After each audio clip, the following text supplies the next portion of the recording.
कहते हैं हर सन्नाटे के पीछे कोई कहानी छुपी होती है। कुछ कहानियां जो किताबों में लिखी नहीं जाती, कुछ आवाजें जिन्हें कोई सुनना नहीं चाहता। लेकिन जब ये कहानियां रात के अंधेरे में जीवित हो जाती हैं, तो इंसान और परछाई में फर्क करना मुश्किल हो जाता है।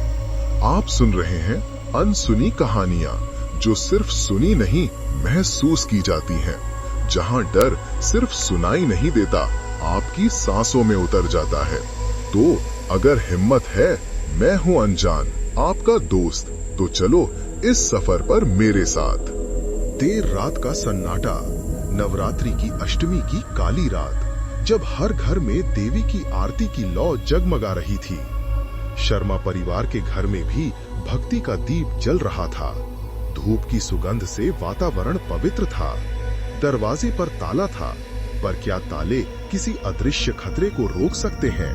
अचानक एक काला घना धुआं, जैसे कोई जीवित प्रेत दीवारों के दरारों से रिसता हुआ अंदर घुस आया। हवा में एक अजीब सी सड़ी हुई गंध फैल गई, जो धूप की खुशबू को चीरती हुई रूह तक उतर गई। बच्चों की आंखें अचानक से लाल सुर्ख हो गईं। उनमें एक भयानक खालीपन तैर गया। बिजली की बत्तियां फड़फड़ाने लगीं। उनकी रोशनी कमजोर पड़कर बुझने की कगार पर थी। हर झिलमिलाहट के साथ दीवारों पर भयानक परछाइयां नाच उठती थीं। उस पल परिवार की रीढ़ में सिहरन दौड़ गई। वे समझ गए, ये कोई साधु संत नहीं, कोई पवित्र शक्ति नहीं, बल्कि एक दुष्ट तांत्रिक है। एक ऐसा काला साया जो माँ की भक्ति की इस पावन राह को रोकना चाहता है, उनकी आस्था को कुचलना चाहता है। पर यहाँ इस घर में रोने धोने वालों की जगह खाली थी।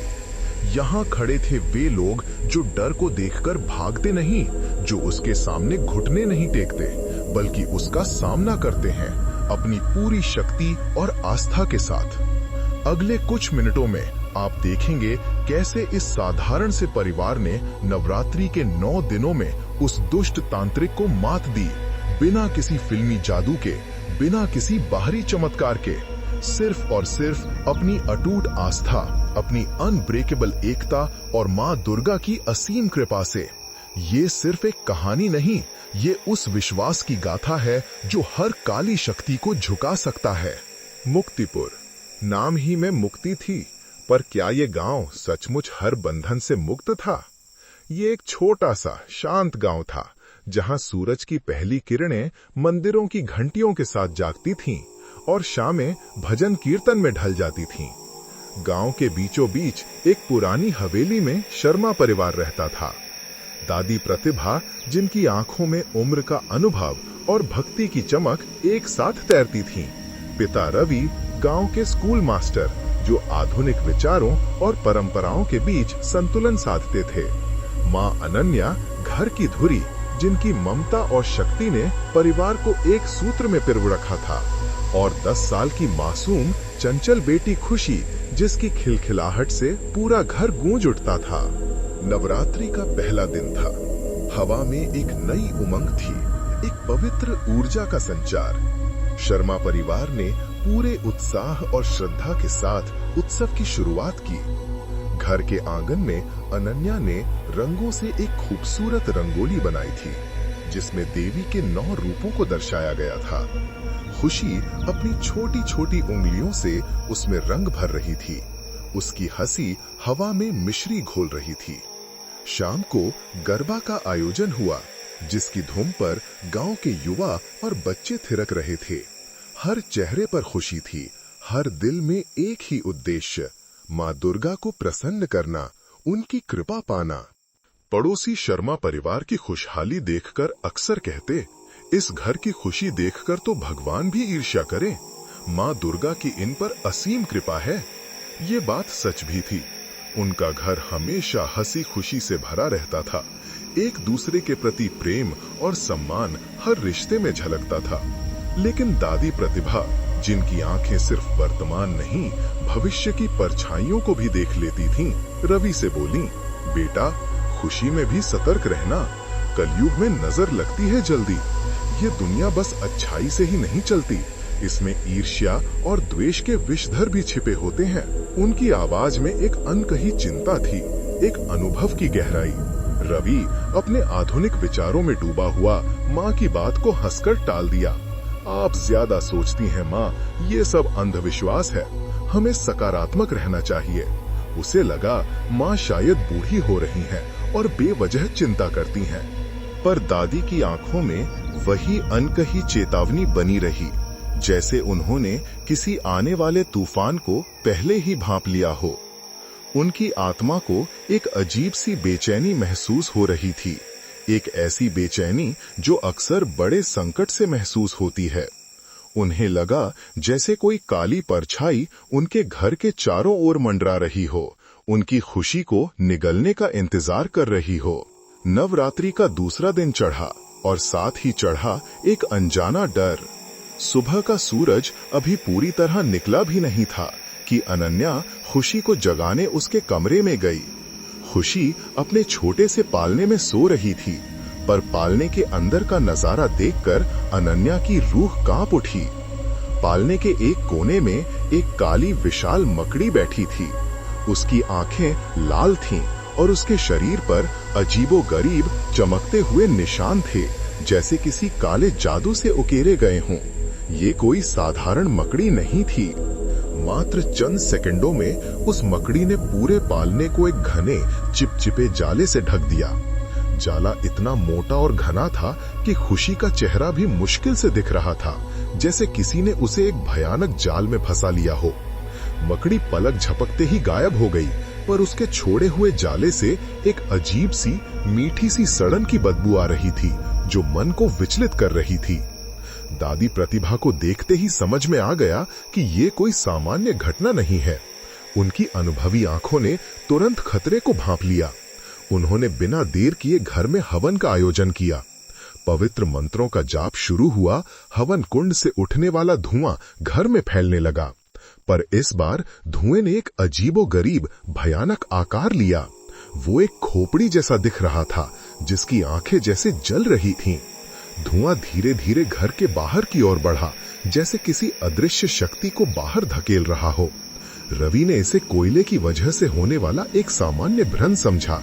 उसने कहा, माँ, ये सब आपके मन का वहम है। धुआं तो कभी भी कोई भी आकार ले सकता है। पर अनन्या के मन में एक गहरा डर बैठ गया था। उसी रात अनन्या को नींद नहीं आ रही थी। आधी रात को उसे दरवाजे पर खरोंटे की आवाज सुनाई दी।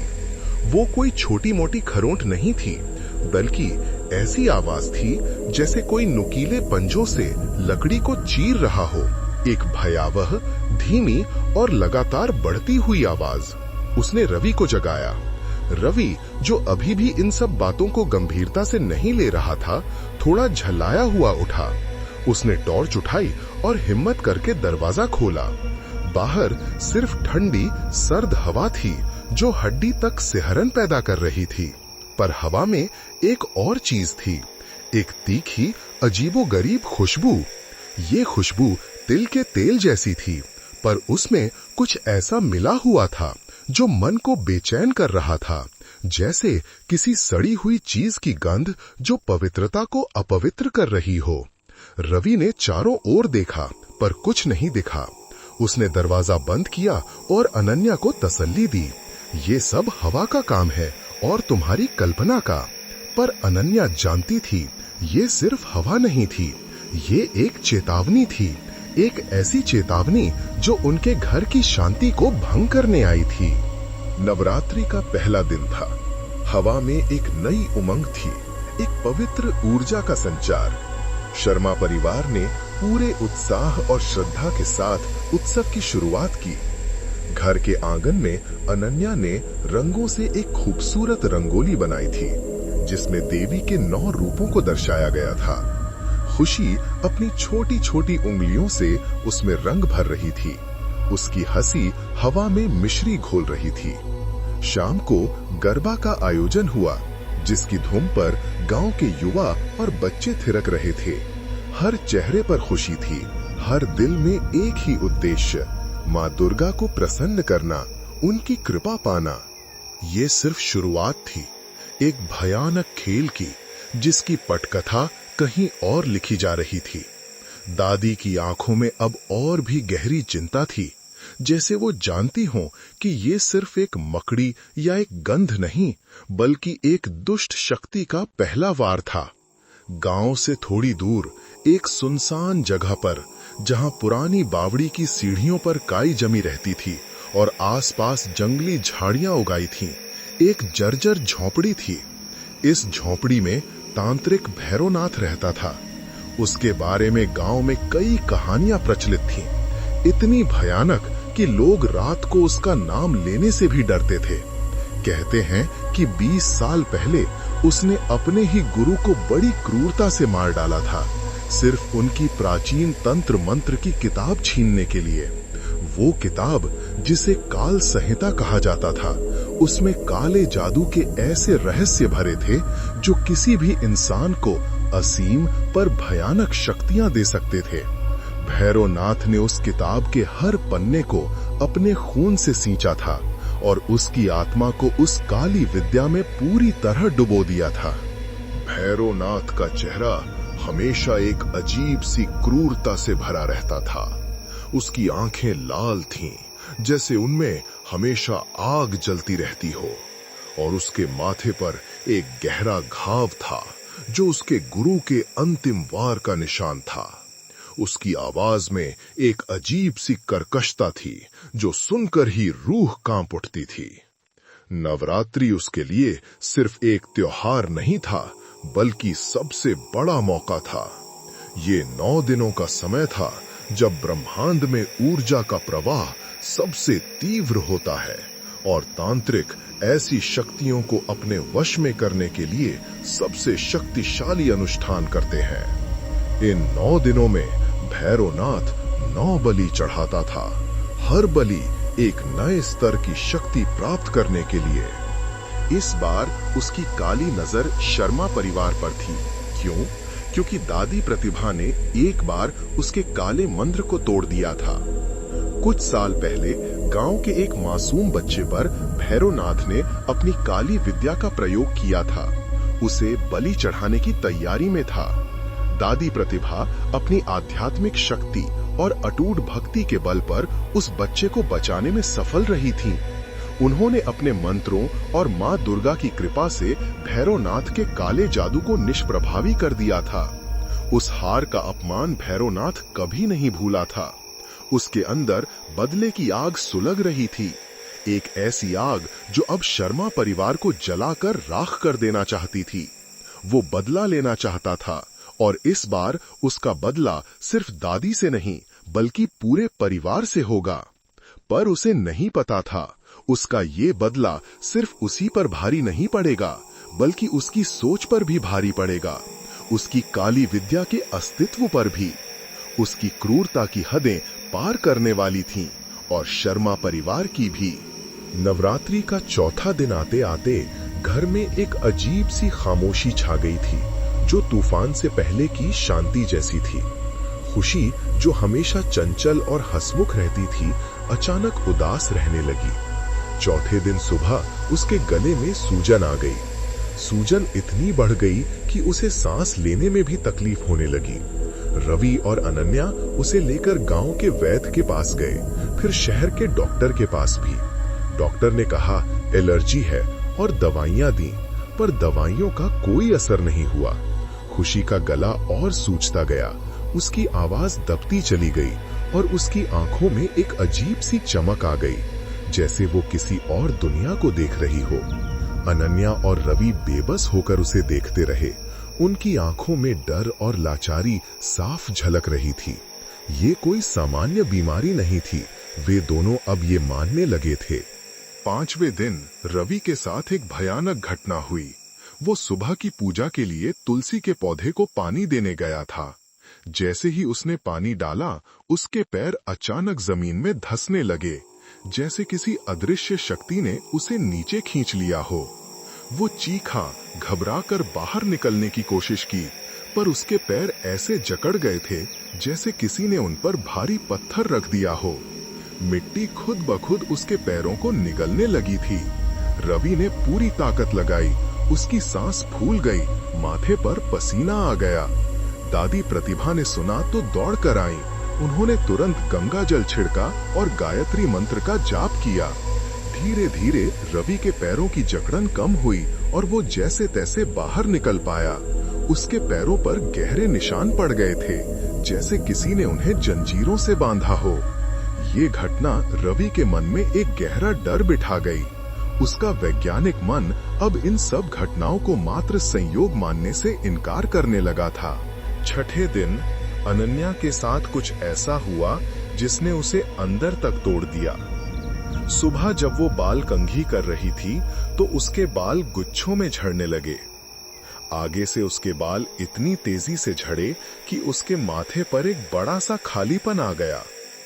अनन्या, जो अपनी खूबसूरती और लंबे बालों पर गर्व करती थी, इस नजारे को देखकर स्तब्ध रह गई। उसने रोना शुरू कर दिया। उसकी आंखों से आंसू रुकने का नाम नहीं ले रहे थे। ये सिर्फ बाल झड़ना नहीं था, ये उसकी आत्मा पर किया गया एक गहरा वार था। उसकी शक्ति और आत्मविश्वास को तोड़ने की एक दुष्ट कोशिश। दादी प्रतिभा ने अब तय कर लिया था, अब और बर्दाश्त नहीं किया जा सकता। हमें बाहर की मदद लेनी पड़ेगी। उन्होंने गांव के सबसे ज्ञानी और अनुभवी पंडित जी को बुलाया। पंडित जी ने सारी बातें सुनी। उनकी आंखें गंभीर हो गईं। उन्होंने कहा, मां का ध्यान करे बेटी, भैरवनाथ की ताकत असीम हो सकती है, पर मां की भक्ति से भी ऊपर नहीं जाती। उसकी शक्ति का आधार सिर्फ डर और भ्रम है, पर आपकी एकता ही उसका कवच है। जब तक आप एक हैं, कोई भी काली शक्ति आपको छू नहीं सकती। पंडित जी की बातों से उन्हें थोड़ी तसल्ली मिली, पर डर अभी भी बरकरार था। उन्हें पता था कि एक बड़ा इम्तिहान अभी बाकी है और उस इम्तिहान में पास होने के लिए उन्हें अपनी सारी शक्ति, अपनी सारी आस्था और अपनी सारी एकता को एकजुट करना होगा। भैरवनाथ के हमले अब और भी क्रूर और व्यक्तिगत होते जा रहे थे और परिवार को यह एहसास हो गया था कि यह अब सिर्फ जादू टोना नहीं, बल्कि अस्तित्व की लड़ाई थी। रात का गहरा अंधेरा था और घर में एक अजीब सा सन्नाटा पसरा हुआ था। मोमबत्तियों की धीमी रोशनी में परिवार ने बैठक की। हर चेहरे पर चिंता की गहरी लकीरें थीं और हवा में एक असहनीय तनाव तैर रहा था। रवि, जो अब तक इन सब बातों को अंधविश्वास मान रहा था, उसका आत्मविश्वास पूरी तरह डगमगा चुका था। उसकी आवाज में डर और लाचारी साफ झलक रही थी। उसने कहा, चलो शहर चले माँ, ये जगह अब हमारे लिए सुरक्षित नहीं है। हम घर बेच देंगे, यहाँ से दूर कहीं नई शुरुआत करेंगे। कम से कम खुशी तो सुरक्षित रहेगी। उसकी आंखों में एक पिता की बेबसी थी, जो अपनी बेटी को किसी भी कीमत पर बचाना चाहता था। पर अनन्या ने रवि की बात काट दी। उसकी आवाज में दृढ़ता थी, भले ही उसके दिल में भी डर था। उसने कहा, भागने से क्या होगा रवि, ये डर हमें पीछा करता रहेगा। भागने से बदला और बढ़ेगा। भैरवनाथ सिर्फ इस घर को नहीं, हमारी आत्माओं को निशाना बना रहा है। अगर हम भाग गए तो वो सोचेगा कि उसने हमें हरा दिया और फिर वो हमें कहीं भी चैन से नहीं जीने देगा। अनन्या की बातों में एक अजीब सी सच्चाई थी, जो रवि को भी समझ में आ रही थी। खुशी, जो आमतौर पर इन गंभीर बातों से दूर रहती थी, इस बार चुप नहीं रही। उसकी आंखों में अभी भी थोड़ी सी चमक थी, थोड़ी सी मासूमियत। उसने अपनी माँ की तरफ देखा और बोली, माँ कहती हैं, देवी हमेशा हमारे साथ होती हैं। अगर हम डर गए तो देवी माँ को बुरा लगेगा। उसकी मासूमियत ने कमरे में एक पल के लिए आशा की किरण जगाई। उसकी ये बात इतनी सीधी और सच्ची ने सबके दिलों को छू लिया। दादी प्रतिभा ने धीरे से अपना हाथ उठाया, जैसे सबको शांत रहने का इशारा कर रही हों। उनकी आवाज में एक गहरा अनुभव और अटूट विश्वास था। उन्होंने कहा, जो डर के आगे झुकता है वो डर का गुलाम बन जाता है। भागना कोई हल नहीं है बच्चों। अगर हमने आज पीठ दिखाई तो ये डर हमारी पीढ़ियों तक पीछा करेगा। भैरवनाथ सिर्फ एक व्यक्ति नहीं, वो एक काली शक्ति का प्रतीक है और उस काली शक्ति को हराने का एक ही तरीका है, उसका सामना करना अपनी आस्था और एकता के साथ। दादी की बातें सिर्फ शब्द नहीं थे, वे सदियों की विजडम और आध्यात्मिक शक्ति का सार थीं। 5वें दिन रवि के साथ एक भयानक घटना हुई। वो सुबह की पूजा के लिए तुलसी के पौधे को पानी देने गया था। जैसे ही उसने पानी डाला, उसके पैर अचानक जमीन में धंसने लगे, जैसे किसी अदृश्य शक्ति ने उसे नीचे खींच लिया हो। वो चीखा, घबराकर बाहर निकलने की कोशिश की, पर उसके पैर ऐसे जकड़ गए थे जैसे किसी ने उन पर भारी पत्थर रख दिया हो। मिट्टी खुद ब खुद उसके पैरों को निगलने लगी थी। रवि ने पूरी ताकत लगाई, उसकी सांस फूल गई, माथे पर पसीना आ गया। दादी प्रतिभा ने सुना तो दौड़ कर आई। उन्होंने तुरंत गंगा जल छिड़का और गायत्री मंत्र का जाप किया। धीरे धीरे रवि के पैरों की जकड़न कम हुई और वो जैसे तैसे बाहर निकल पाया। उसके पैरों पर गहरे निशान पड़ गए थे, जैसे किसी ने उन्हें जंजीरों से बांधा हो। ये घटना रवि के मन में एक गहरा डर बिठा गई। उसका वैज्ञानिक मन अब इन सब घटनाओं को मात्र संयोग मानने से इनकार करने लगा था। मंडप के बीचों बीच अनन्या ने 9 दीपक जलाए। हर दीपक माँ दुर्गा के एक रूप को समर्पित था और उनकी लौ में परिवार की आशा और आस्था जगमगा रही थी। रवि ने पूरे मन से हनुमान चालीसा का पाठ शुरू किया। उसकी शक्तिशाली ध्वनि गांव के वातावरण में गूंज रही थी, जैसे कोई अदृश्य ढाल बना रही हो। दादी प्रतिभा ने देवी सप्तशती का पाठ सुनाया। उनकी आवाज में एक प्राचीन शक्ति थी। हर श्लोक में ब्रह्मांडीय ऊर्जा का आवाहन था, जो काली शक्तियों को दूर भगाने में सक्षम थी। और खुशी ने अपनी प्यारी आवाज में पूरे गांव के बच्चों को देवी की कहानियां सुनाई। हिरण्यकशिपु का वध, महिषासुर मर्दिनी की गाथा, हर कहानी में बुराई पर अच्छाई की जीत का संदेश था। इस बार शर्मा परिवार ने सिर्फ अपने लिए नहीं, बल्कि पूरे गांव के लिए प्रार्थना की। उन्होंने हर पड़ोसी को आमंत्रित किया, आओ माँ की शक्ति को एक साथ बुलाएं, आओ अपनी आस्था से इस काली छाया को दूर भगाएं। शुरुआत में कुछ लोग डरे हुए थे, पर धीरे धीरे बच्चों की मासूम हंसी और दादी के विश्वास भरे शब्दों ने उन्हें खींच लिया। गांव के लोग एक एक करके मंडप में आने लगे। किसी ने फूल चढ़ाए, किसी ने धूप जलाई और किसी ने बस चुपचाप बैठकर प्रार्थना की। भीड़ बढ़ती गई, हर हाथ एक दूसरे से जुड़ता गया, हर दिल में एक ही भावना, एकता और आस्था। दूर अपनी झोपड़ी में बैठा भैरवनाथ ये सब देख रहा था। उसकी झोपड़ी से अब भी काला धुआं उठता रहा था, जैसे वो अपनी काली शक्तियों को और तेज कर रहा हो। पर उसे लगा सिर्फ 4 लोग आसान शिकार। वो उनकी बढ़ती हुई भीड़ को नहीं समझ पाया।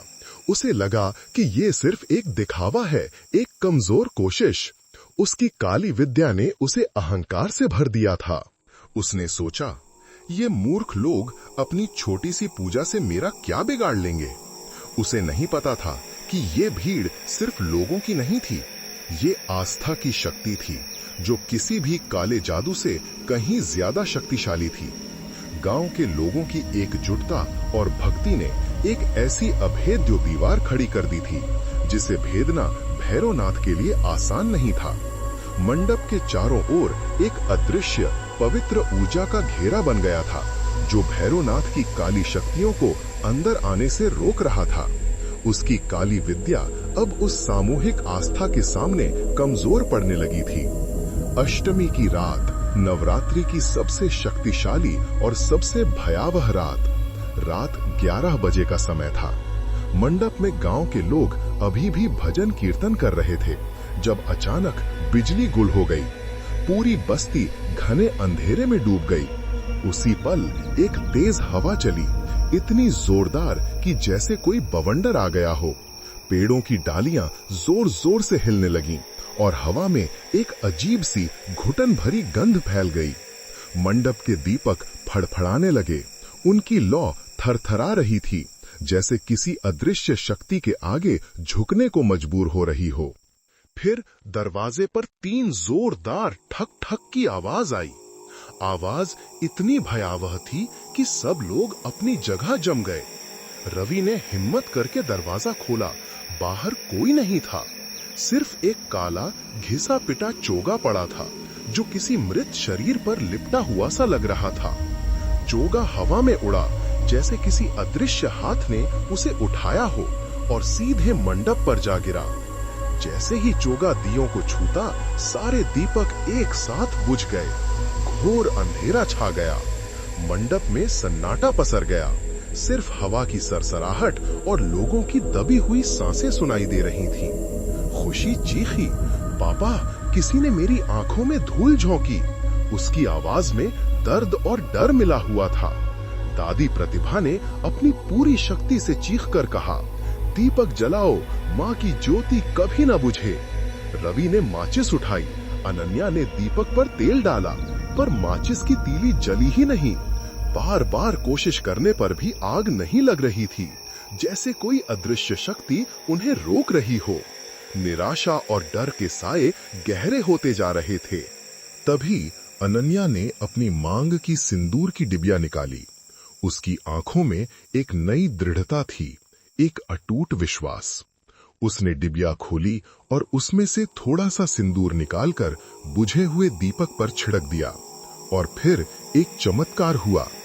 जैसे ही सिंदूर दीपक पर गिरा, एक तेज लौ भभक उठी। आग लग गई। पवित्र सिंदूर की शक्ति ने काली शक्ति के प्रभाव को तोड़ दिया था। एक एक करके बाकी दीपक भी जल उठे। उनकी रोशनी में मंडप फिर से जगमगा उठा। रोशनी लौटते ही परिवार ने एक दूसरे का हाथ कसकर पकड़ा। दादी ने आवाज दी और सबने एक साथ पूरी श्रद्धा और शक्ति के साथ देवी मंत्र का जाप शुरू किया। सर्व मंगल मांगल्ये शिवे सर्वार्थ साधिके शरण्ये त्र्यंबके गौरी नारायणी नमोस्तुते। मंत्र की ध्वनि मंडप में गूंज उठी। हर शब्द में एक नई ऊर्जा, एक नई शक्ति थी। ये सिर्फ एक मंत्र नहीं था, ये उनकी एकजुटता का उद्घोष था, उनकी आस्था का विजयनाद था। काली शक्ति ने उन्हें डराने की कोशिश की थी, पर वे डटे रहे और उनकी आस्था की लौ फिर से जल उठी थी। जैसे ही मंडप में रोशनी लौटी और मंत्रों की ध्वनि तेज हुई, एक भयानक आकृति सामने प्रकट हुई। ये कोई और नहीं, तांत्रिक भैरवनाथ था। वो अब खुलेआम उनके सामने खड़ा था। उसके चेहरे पर एक क्रूर मुस्कान थी। उसकी आंखें लाल सुर्ख थीं, जैसे उनमें खून उतर आया हो, और उसके हाथों में एक भयानक खप्पर था, जिसमें से एक अजीब सी दुर्गंध आ रही थी। उसकी उपस्थिति से हवा में एक अजीब सी ठंडक और नकारात्मक ऊर्जा फैल गई, जिससे मंडप में मौजूद लोगों की रूह कांप उठी।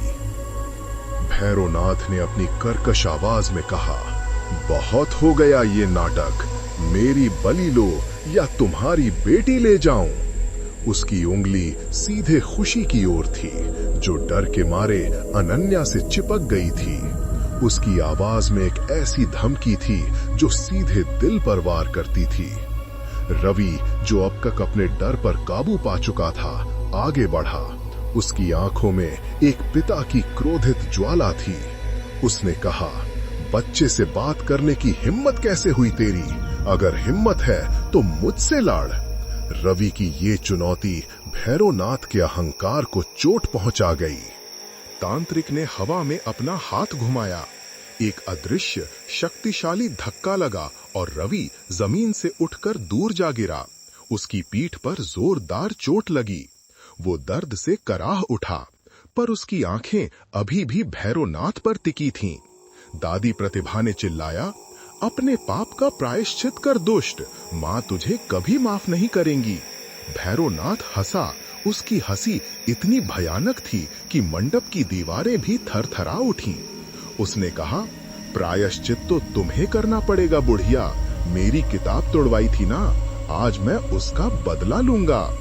उसकी आवाज में वर्षों पुराना प्रतिशोध था। तभी खुशी ने, जो अपनी माँ के पीछे छिपी थी, अचानक गरबा डांस का अपना घुंघरू उठाया। उसने अपनी पूरी शक्ति लगाकर उसे जोर से बजाया। घुंघरू की मीठी पर तेज आवाज भैरवनाथ के कानों में एक अजीब सी चुभन पैदा कर गई। वो चिल्लाया, अपने कानों को पकड़ लिया। उसके कानों से खून टपकने लगा, जैसे घुंघरू की पवित्र ध्वनि ने उसकी काली शक्तियों को भंग कर दिया हो। उसकी एकाग्रता टूट गई, उसका चेहरा दर्द और क्रोध से विकृत हो गया। उसी पल अनन्या ने देवी की मूर्ति पर चढ़ाए गए चरणामृत को उठाया और भैरवनाथ पर छिड़क दिया।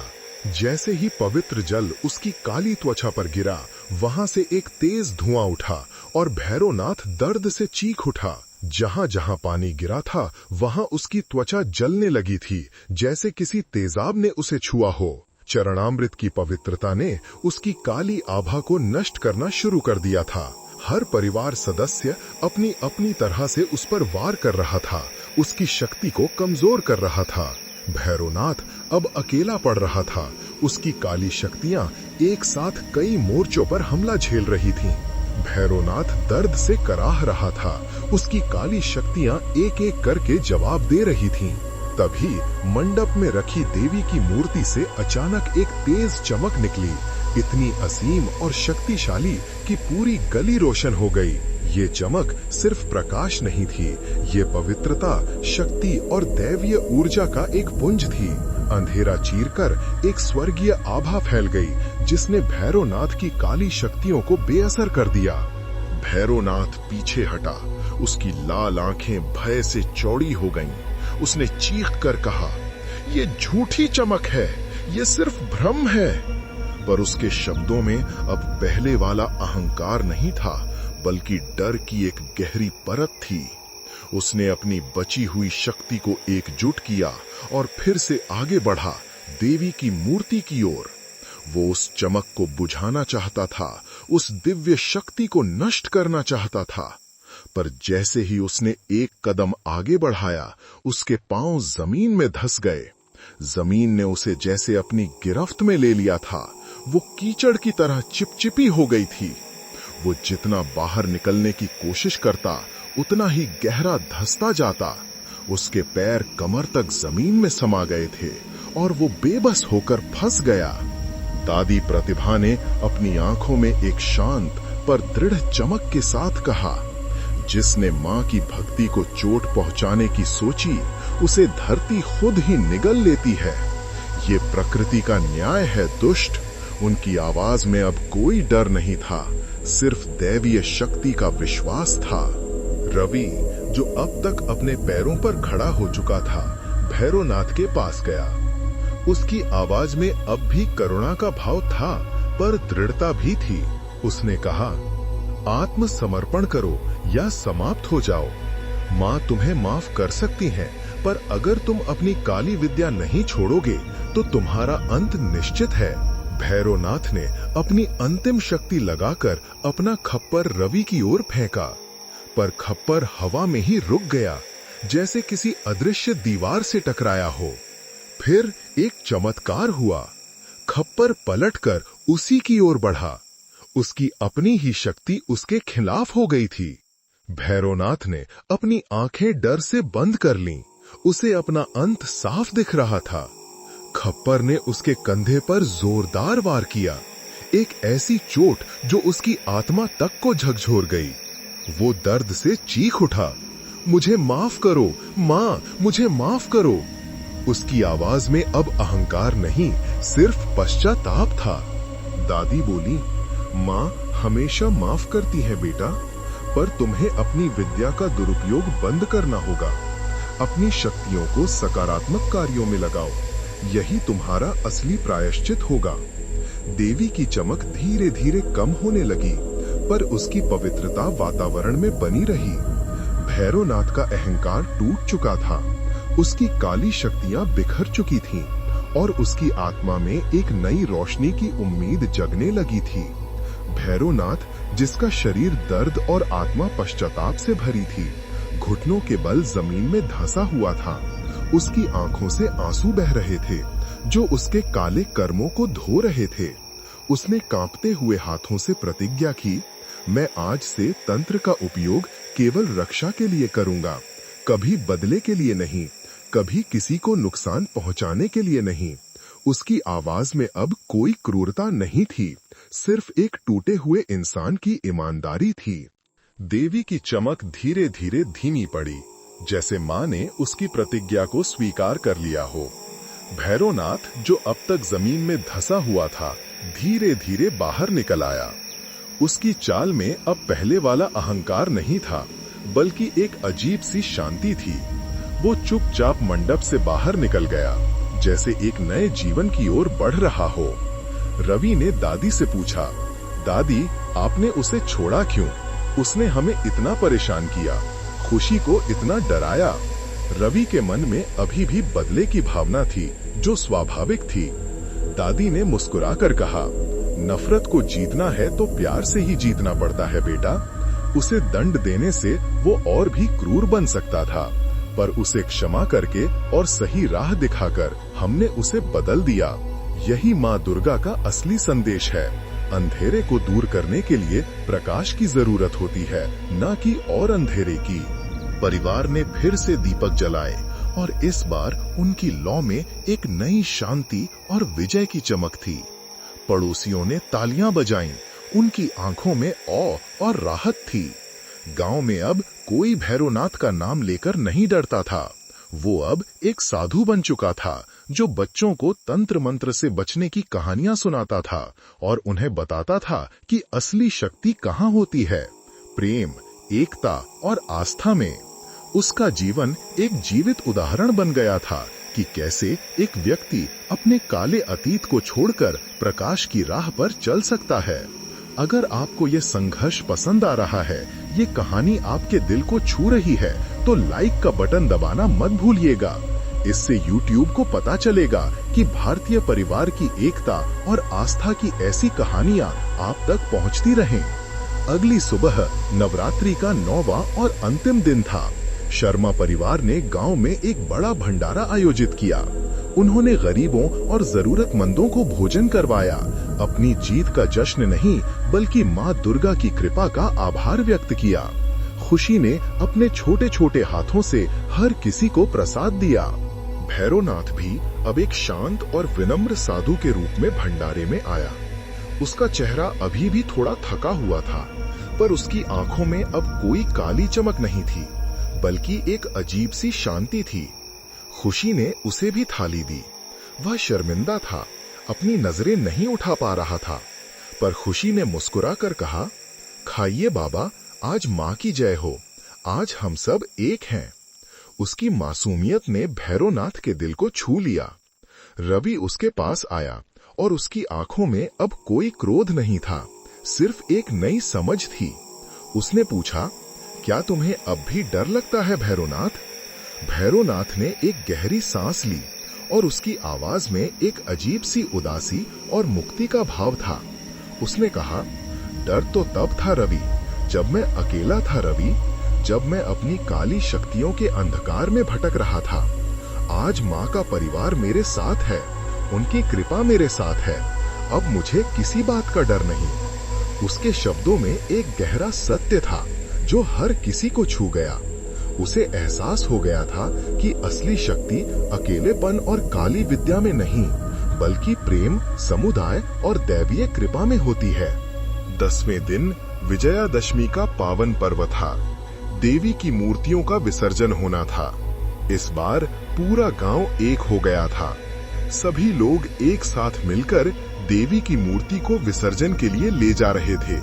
हवा में भक्ति के गीत गूंज रहे थे और हर चेहरे पर शांति और खुशी थी। दादी प्रतिभा ने पूरे गांव से कहा, नवरात्रि सिर्फ पूजा नहीं बच्चों, ये हमारी परीक्षा भी है, हमारी एकता की, हमारी नियत की और हमारी आस्था की। उनके शब्दों में एक गहरा संदेश था, जो हर किसी के दिल में उतर गया।